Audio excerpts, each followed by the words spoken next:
Anong ate sir? Poster. Anong nangyari sir? Buhat ng I-beam. Nagbuhat ka ng I-beam? Skill 9. Lumubog ko.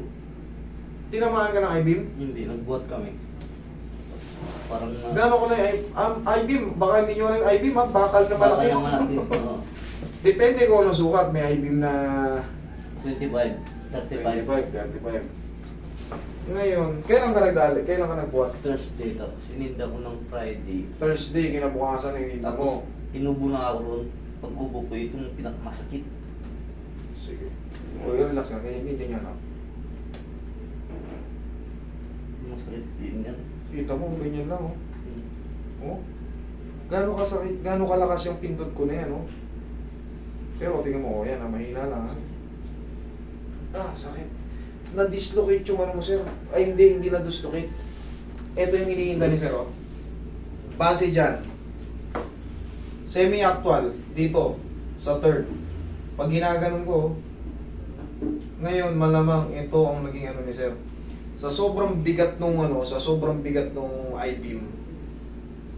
Siyempre, ilan kayong magbubuhat niyan eh. Hindi mo kaya mag-isa yan eh. Hindi. Mabigat yan. Malamang na overstretch yung ano sir.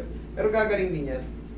Hindi. Base sa kapa ako base sa kapa ako, hindi siya totaling bumitaw. Hindi siya totaling bumitaw. Umangat lang ng konti. Pero pag bumitaw yan, pag bumitaw na kasi siya, pag ginanon mo, lubog na. Yung angat pag ginanon mo, gumagalaw ng ganon. Yung sa sternum ni sir, yung ligaments dito, eto, ay, ito ang nangyari kay sir, dito, hindi kita, halati. Pero ito na nga lang, example yan, dito kasi pag pinipindot ko, ngayon syempre, pag sa dibdib yung tama mo, may posibilidad na yung breathing mo pigil. Kunyari, umubo ka, Masakit. ang sakit nyon, umatching ka.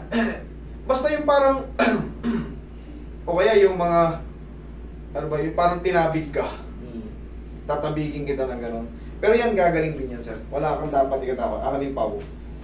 Kailangan nyo lang ng peace of mind. Kailangan nyo lang ng tamang kapaliwanagan para yung peace of mind maging ano, yung pag-iisip natin, hindi ka na kayo kabahan. Ano lang to, kailangan mo lang to muna ng ipahinga, haplos-hapusin mo kasi useless yung gagawing alignment dyan na wala naman talagang align, na hindi mo kailangan talaga i-align. Naunat lang yung sa sternum mo, yung sa ribs mo, naunat lang din sa sobrang bigat ng binuhat nyo.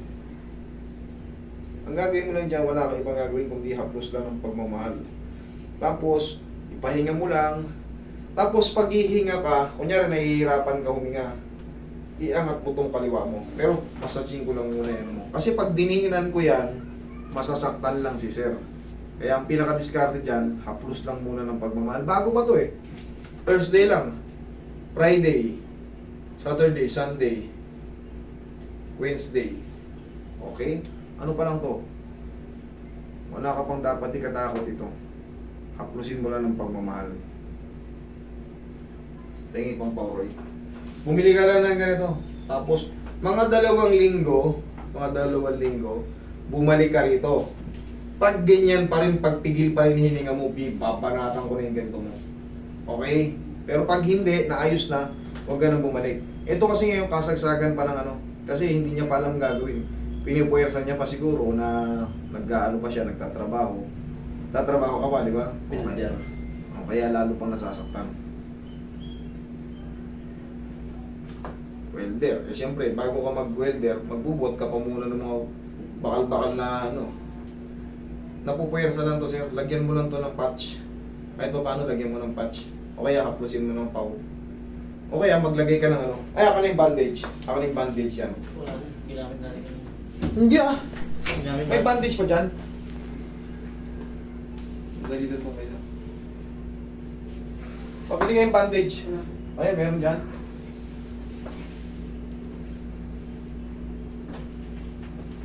Sige, tanggal ko lang. After 2 weeks, sir, magmula ngayon, di ba susunod, Miyerkules ngayon, di ba? Sunod na Miyerkules, tapos yung susunod, pag ganyan pa rin pakiramdam mo, babanatan ko na yung buong katawan. Pero ngayon, wala. Wala pa tayong aasahan. Kasi, gano'n na magtansya. Ganito pala, nasasaktan ka na. Paano na lang pag kinarati na kita? Pag inalain ko na yung buong katawan mo, lalo ka masasaktan. Magdudusa ng si Sir. Pinaka-the best dyan, wait. Wait lang muna tayo ng iangat ko lang dito niya. Tapos, konting inat. Tayo, konting inat lang. Yan. Shoot mo. Hindi. Ganyan. Yan. Konting inat lang. Yan, relax lang. Kung malalabanan, hayaan mo lang masaktan ka ng konti. Relax lang.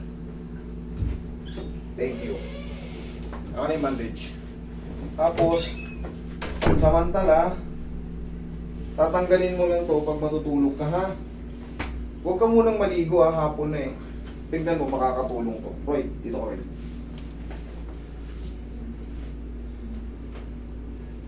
Obserbahan mo. Kailangan lang mag-grip lang yan. Sabihin mo lang sa akin pagka nasasakal ka.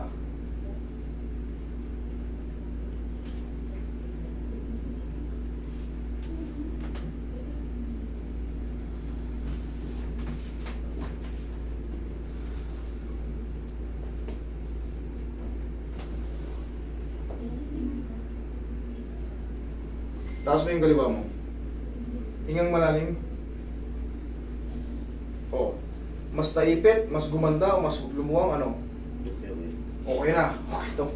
Grip lang ginawa ko. Wala pa tayong hindi ko pa siya pinabaliktad. Kailangan lang tamang kaalaman na sa ganyan. Tapos, hayaan mo lang muna makapahinga yung sarili mo. Kita mo nakatulong yung compression. Kasi, pag yan kinarati ko si Sir, hindi mo, gano'n lang sa pagtatansya mo. Gano'ng kalakas yung isang daliri ko, hindi ko naman tinitin, gano'n lang, nasasaktan siya. Kailangan lang yan, compression, haplos lang ng pagmamahal. Pag uminit yan, yung tulong ng pau, bah, may pain siya pero, oh, Sir, tiyan mo, gumanong-ganon ka, oh, mas maluwag, okay? Kita mo, thank you Lord.